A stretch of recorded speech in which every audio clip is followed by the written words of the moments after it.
I'm Darrel Barber. I'm a farmer here in Washington, Indiana. Go to Bethel South. And I would like to read these paragraphs from St. Luke chapter 13, verse 6. He spat also this parable. A certain man had a fig tree planted in his vineyard. And he came and sought fruit up thereon, and found none.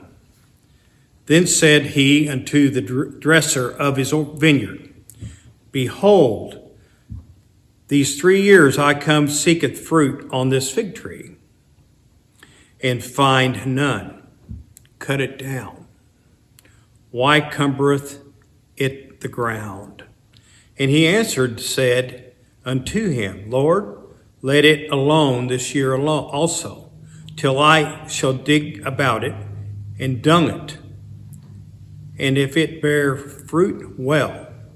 And if not, then after that thou shalt cut it down. I've got a little story, and this is from my personal experience.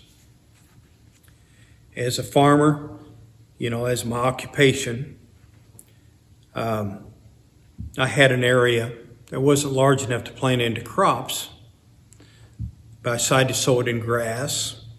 And then I decided to plant walnut trees in a pattern, like in rows, 16 feet apart, and the row width 16 feet apart.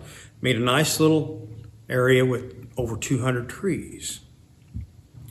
Little flags were placed by the trees so I could see them easily. And these are, a foot high, 18 inches high. And they looked very impressive. Well, I worked hard, and then while I was busy with the farming, I went and to check on these trees one day, and the deer had came at night. Before I realized it, they had eaten all the tree buds and the stems. I was devastated. All that work was gone. Then I realized the roots of these trees were still there. I cut the damaged area away to the ground level on each tree, and allowed the grass to grow up and the weeds, and also the competition, the other wild trees. This camouflaged the walnut trees' regrowth from the rootstock. I also allowed the grass to grow in the weeds, and it looked really kind of like a wild area. I still had deer feeding problems, but it was manageable. Today, 43 years later, there stands a wonderful stand of walnut trees, just perfect. I will never live long enough to see them harvested, but that was not my goal.